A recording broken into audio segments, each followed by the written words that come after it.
No sé qué nos pasa, que normalmente, desde que a partir del Concilio Vaticano II se puede celebrar la Santa Misa y la liturgia de la Iglesia en nuestra lengua madre, en nuestra lengua vernácula, normalmente los que tenemos una educación normalita entendemos perfectamente las oraciones, las lecturas, las plegarias, toda la liturgia de la Santa Misa.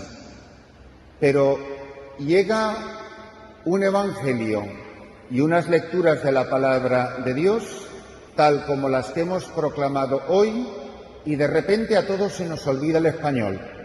Y todos tenemos que tener el diccionario o el Espasa-Calpe o el diccionario de la Real Academia en la mano. Porque en cuanto habla el Evangelio y la palabra de Dios del dinero, de la riqueza y de los pobres, empezamos a remover el trasero en el asiento y ya todo es, bueno, pero todo depende, porque vamos a ver qué se entiende por pobres. Pues como decía mi director espiritual, don José Rivera, mire usted, un pobre es un pobre. Fíjese usted qué complicado.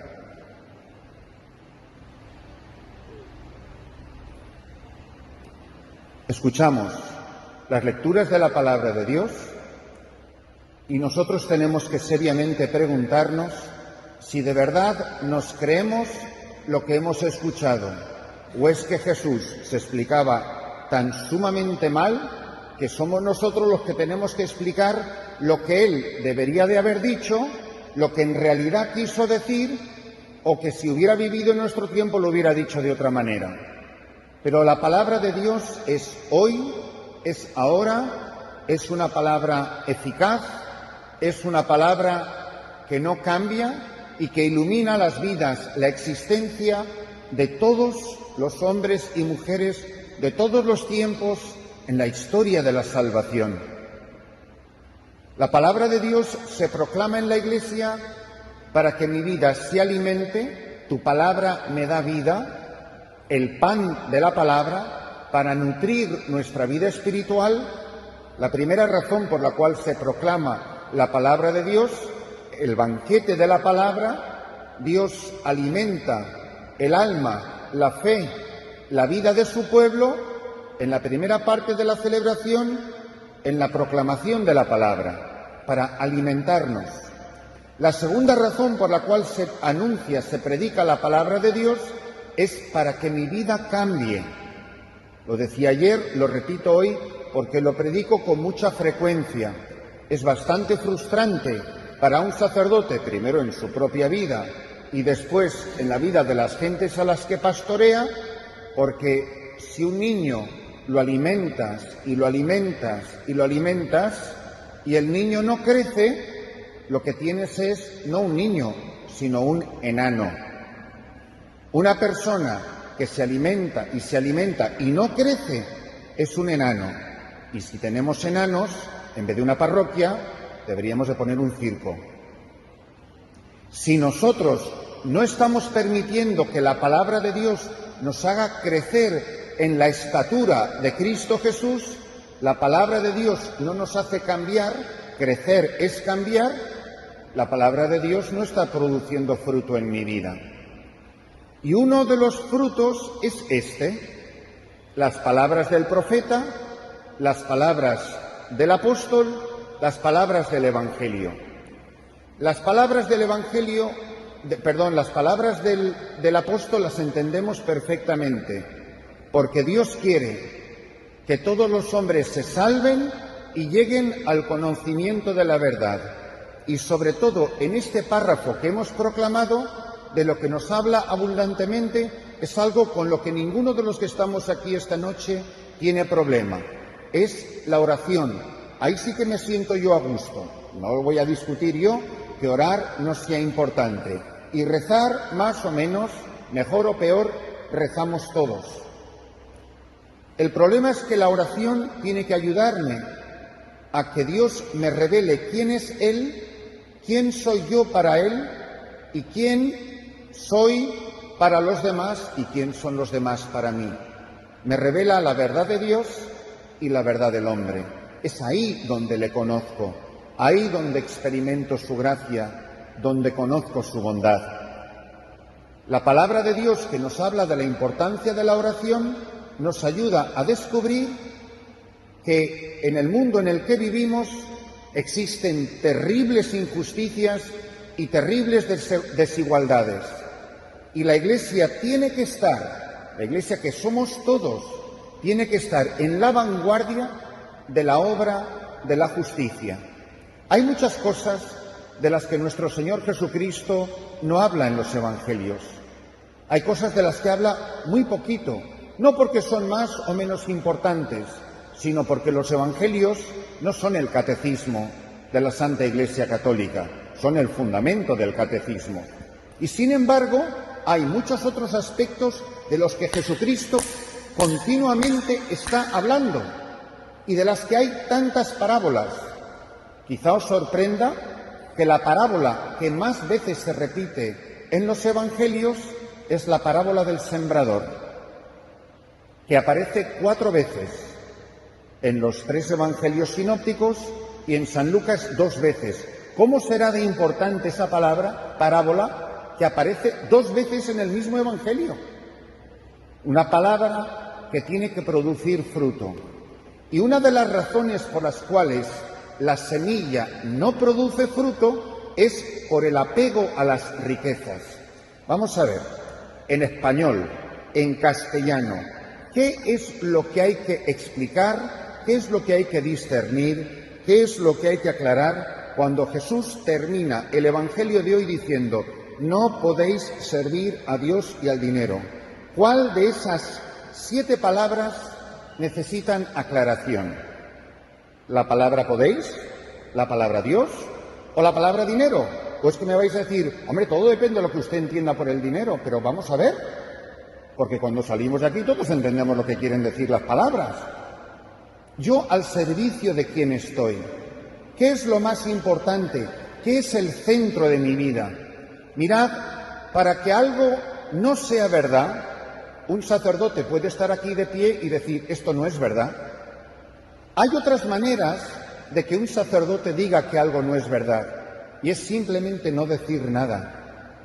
Y que pasa un año, y vosotros, las buenas gentes del pueblo de Dios, que venís fielmente a misa, pasa un año y a lo mejor nunca oís hablar del dinero, del peligro del dinero, de lo que habla la parábola del sembrador, las riquezas que ahogan la palabra, que la sofocan, que no la dejan echar raíces, que no crece, los afanes de esta vida, el apego al dinero, dice la parábola, matan la palabra de Dios.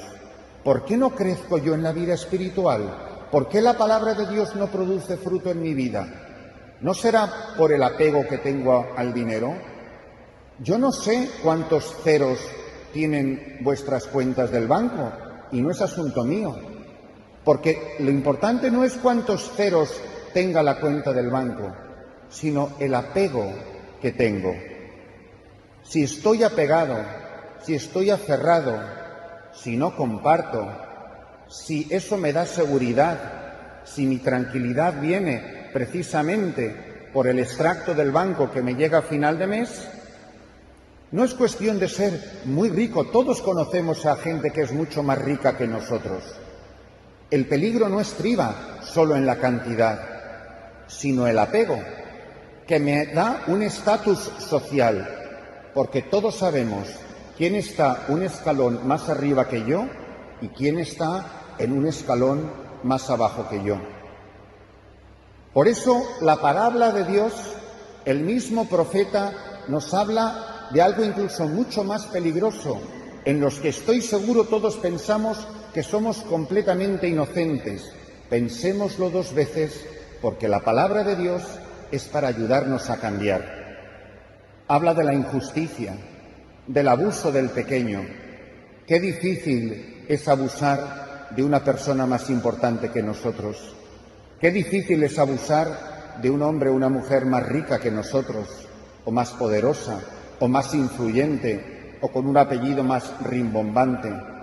Y qué fácil qué fácil y qué sutilmente podemos despreciar, abajar, marginar, hablar mal, ser injustos con otras personas porque son menos que nosotros. Miren, yo fui 10 años sacerdote en República Dominicana y en mi parroquia, además de dominicanos, tenía una gran cantidad de haitianos del país vecino, que es un poco más pobre que la República Dominicana y que, por tanto, como emigrantes, ¿qué palabra he dicho? ¿Os suena la palabra emigrantes? Ya empezamos a movernos.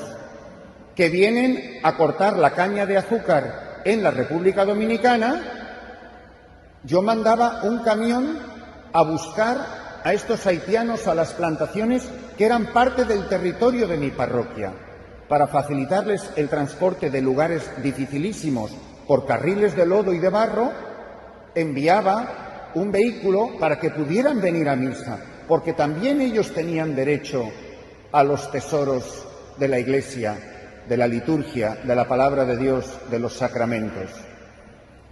Venían los pobres lo mejor que podían, de esos lugares infames, de esa miseria absurda, injusta, miserable.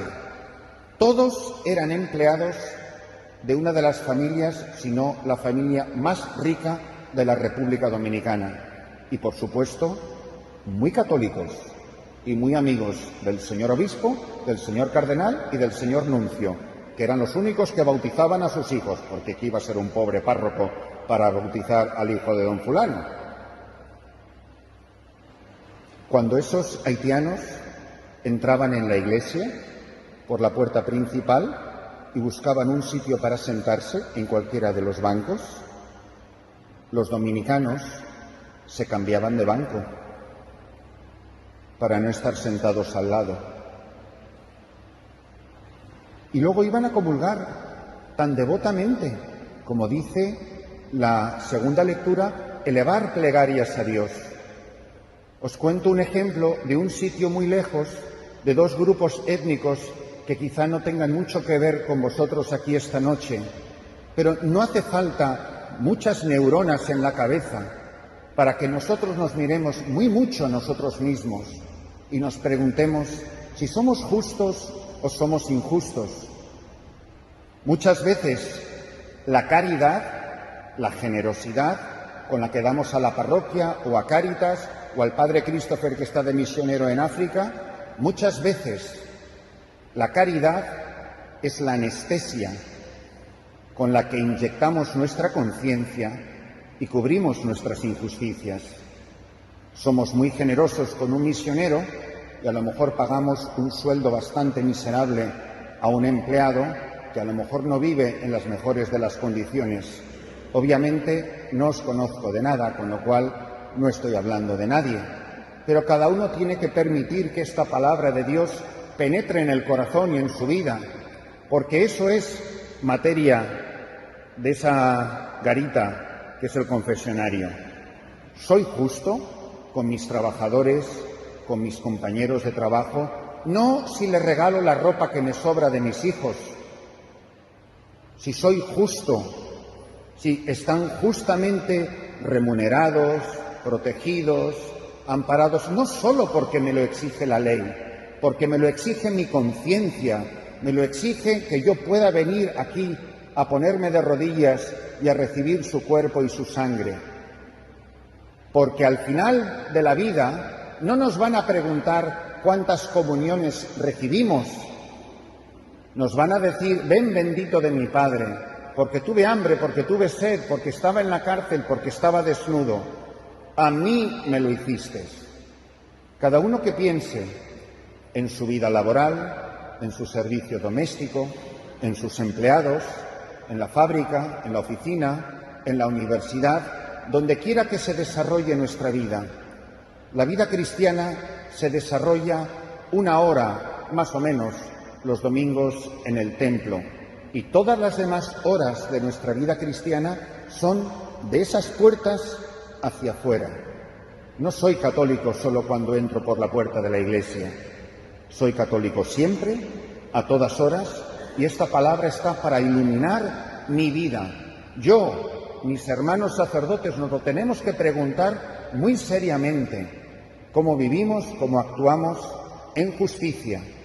Si he defraudado a alguien, porque no solamente existen los pecados del sexto mandamiento, que suelen ser bastante llamativos y motivos de bastante chisme y comentario.